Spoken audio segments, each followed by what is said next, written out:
Fala galera que tá ligado na BN Imprensa Jovem, eu sou a Julia Viana e hoje estamos aqui para mostrar para vocês a nossa visita ao Tribunal Regional Eleitoral de São Paulo, TRE, onde tivemos a missão de buscar informações sobre o processo eleitoral e informar vocês. Bora lá? Vamos conferir?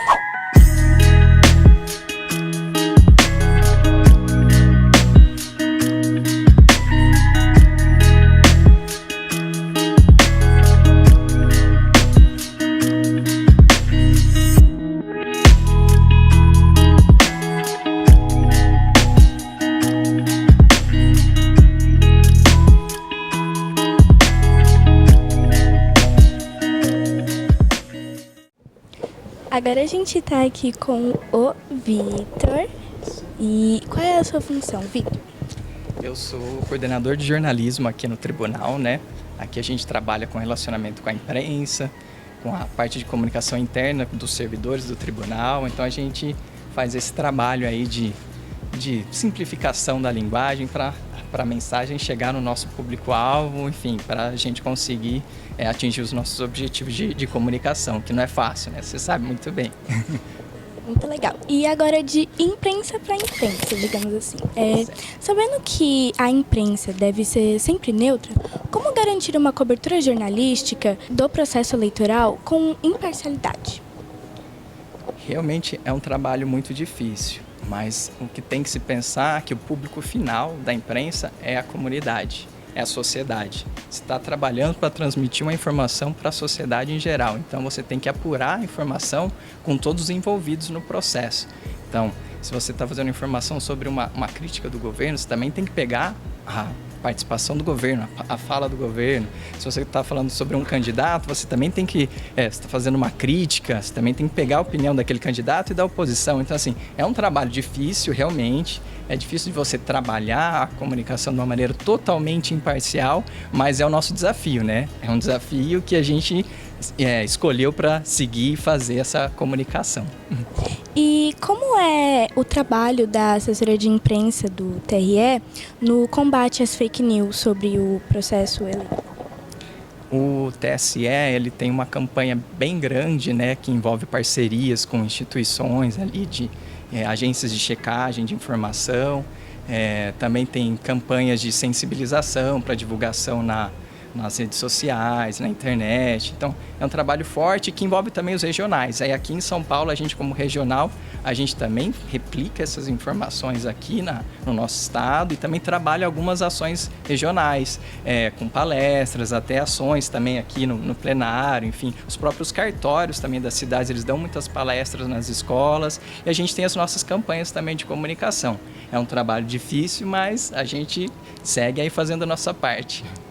E qual a importância da imprensa na democracia e no processo eleitoral?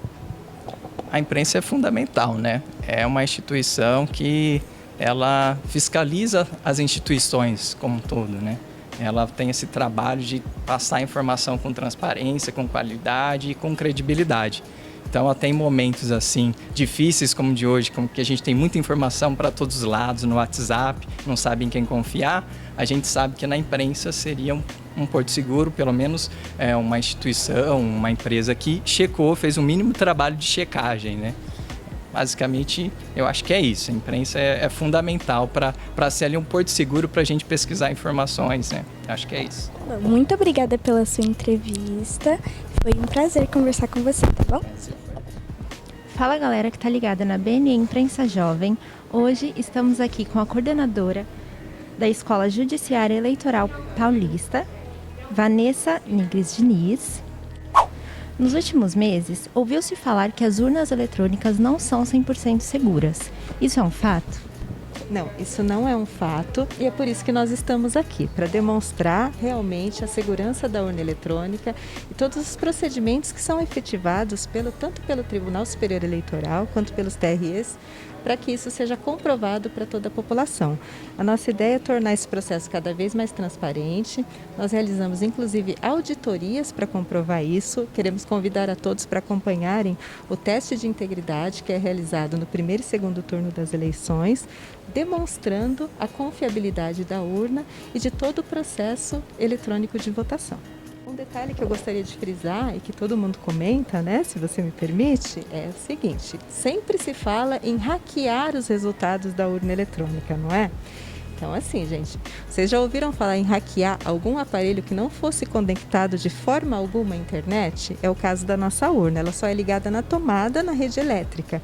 Então, hackear uma urna eletrônica realmente é um fato totalmente absurdo que comentam. E outro detalhe, a transmissão desses resultados, ela ocorre após a impressão do boletim de urna, que já é o resultado da eleição.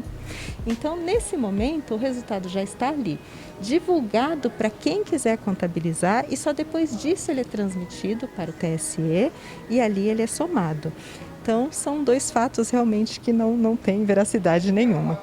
Nunca houve a intervenção das Forças Armadas para fazer a segurança nas eleições. Isso é realmente necessário? O que acontece durante as eleições é que, lógico, nós pedimos que exista uma força de segurança, né? A gente tem um contato com a Polícia Federal, com a Polícia Militar, né? Com os nossos sistemas de segurança para proteger, claro, nossas autoridades, o nosso eleitor, os nossos candidatos, para que tudo ocorra na mais perfeita ordem. Mas realmente, intervenção das Forças Armadas não é necessário para a realização das eleições. Por que o presidente do TSE não é eleito pelo povo?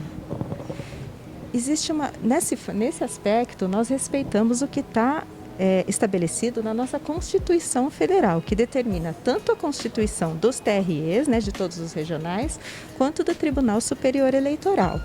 Então, o que nós faríamos? Se um dia isso for cogitado pelo povo, entender-se necessário, teria que se fazer uma mudança na nossa Constituição que preveria que o presidente do TSE fosse eleito como os nossos políticos. Mas pense bem, se a presidência do TSE fosse um cargo político, será que nós teríamos tanta segurança na transparência do processo eletrônico de votação? Então a gente faz assim, os nossos políticos, nossos presidentes, governadores, prefeitos são eleitos pelo sistema eletrônico de votação, que acontece, né, que toda essa preparação acontece dentro dos regionais e no TSE. E aí, como nós iríamos trabalhar com isso? Não é mais interessante que nós tenhamos uma pessoa completamente isenta, né, desse vínculo político, trabalhando para a realização dessas eleições, do que alguém que seria eleito por aquele próprio sistema lidando com ele? Fica para reflexão, né? O voto é uma das conquistas legítimas da democracia. Para a senhora, qual o valor da democracia?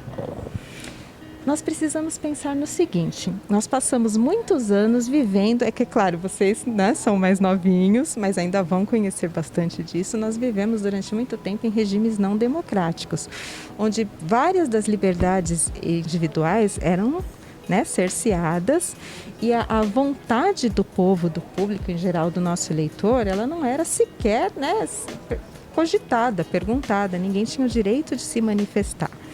Então, assim, o regime democrático, ele permite que cada um de nós tenha um pedacinho ali de participação para a escolha das pessoas e principalmente das propostas que vão governar o nosso país, que vão dirigir os rumos que esse país toma.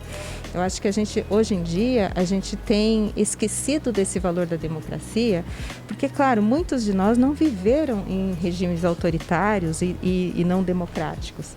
Mas eu acho que a gente precisa aprender a valorizar muito a democracia, valorizar um sistema onde nós temos essa voz, onde nós temos esse direito de escolha, em detrimento de qualquer outra forma de governo, de qualquer outra forma, qualquer outro sistema que não nos permita sequer opinar quanto ao que nós queremos para o nosso país. Também é algo que a gente precisa pensar bem e tomar muito cuidado com algumas manifestações antidemocráticas, porque será que nós queremos mesmo que a nossa liberdade seja totalmente cerceada? Fica a pergunta. O que a senhora tem a dizer para os jovens que irão votar pela primeira vez neste ano? O que eu tenho a dizer é o seguinte: como, né, é um prazer muito grande estar recebendo vocês aqui, porque assim, esse interesse de vocês pela política é muito importante, é muito válido e é o que nos traz a esperança de que essas escolhas sejam feitas de maneira responsável daqui para frente e que com isso a gente tenha uma proposta de um país melhor. Por quê? Porque Porque durante muito tempo, até eu falo aqui até da minha geração, né, quando mais jovem, antes de tirar o título, criou-se aquela ideia de que a política, não, eu não vou me envolver com política porque é uma coisa ruim, não é uma coisa legal, né? Eles, né, cometem alguns abusos, alguns são desonestos. Mas pensa bem, se nós nos isentarmos de lidar com a política, o que vai acontecer? Essas pessoas que talvez a gente não admire determinadas atitudes, né, que a gente já conhece bem, são elas que vão continuar no poder.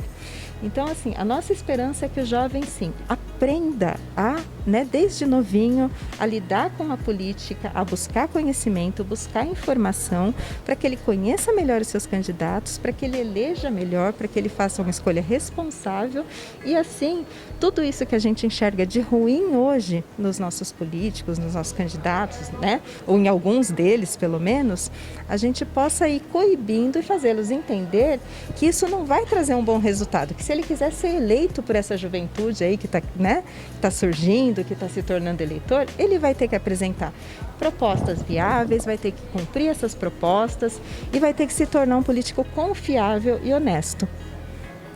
Nossas portas estarão sempre abertas. Eu espero que vocês se tornem eleitores e voltem aqui para nos contar como foi essa experiência e quem sabe aí não se envolvam um pouquinho mais com a política, daqui não surjam candidatos, né, e futuros governantes.